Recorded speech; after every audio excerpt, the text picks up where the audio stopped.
तिथि द्वितीय को पूजिए ब्रह्मचारिणी रूप। मिश्री चीनी भोग हो जीवन बने अनूप। जय माता दी। नमस्कार दोस्तों, आप सबका स्वागत है मेरे YouTube चैनल ज्योति धर्म गंगा में। आज मैं आपके लिए आषाढ़ मास की गुप्त नवरात्रि के दूसरे दिन की कथा माता ब्रह्मचारिणी की कथा लेकर आई हूँ।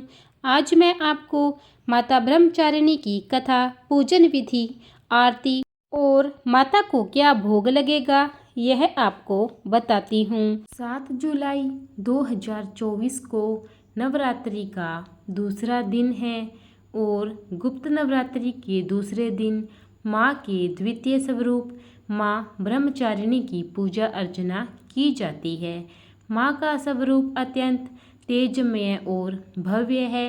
नवरात्र के दूसरे दिन साधक का मन स्वाधिष्ठान चक्र में स्थित होता है।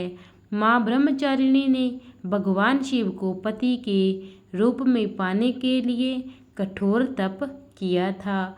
इस कारण माँ को ब्रह्मचारिणी एवं तपचारिणी कहा जाता है।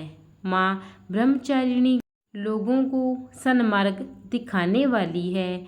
माँ ब्रह्मचारिणी का पूजन करने से आलस्य, अहंकार, लोभ, असत्य, स्वार्थ व ईर्ष्या जैसी दुष्प्रवृत्तियाँ दूर हो जाती है।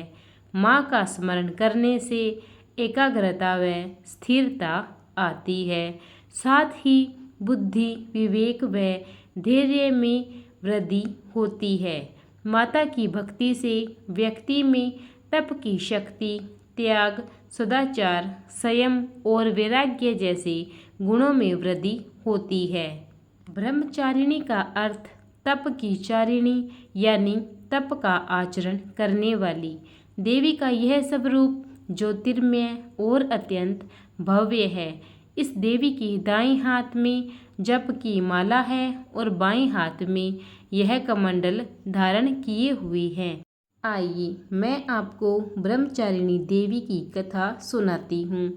अपने पूर्व जन्म में इस देवी ने हिमालय के घर पुत्री रूप में जन्म लिया था और नारद जी के उपदेश से भगवान शंकर को पति रूप में प्राप्त करने के लिए घोर तपस्या की थी।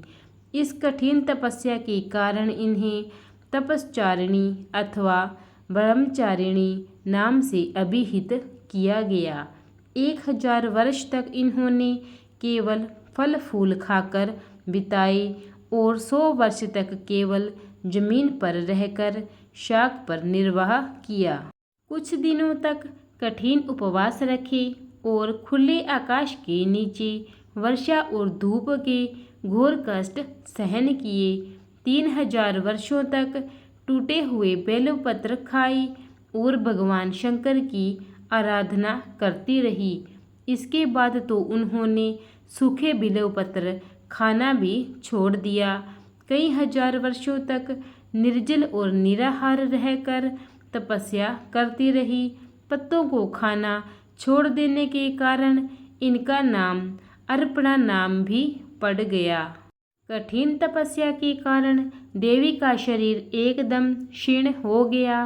देवता, ऋषि, सिद्धगण, मुनि सभी ने ब्रह्मचारिणी की तपस्या को अभूतपूर्व पुण्य कृत्य बताया, सराहना की और कहा, हे देवी, आज तक किसी ने इस तरह की कठोर तपस्या नहीं की।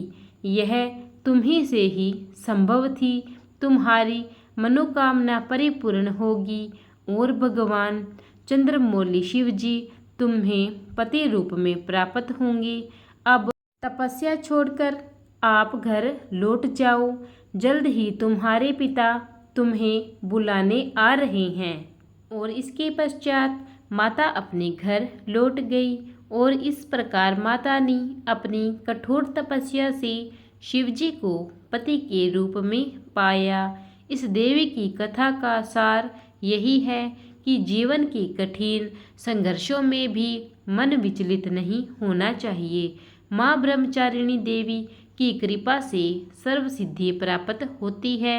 दुर्गा पूजा के दूसरे दिन देवी की इसी स्वरूप की उपासना की जाती है।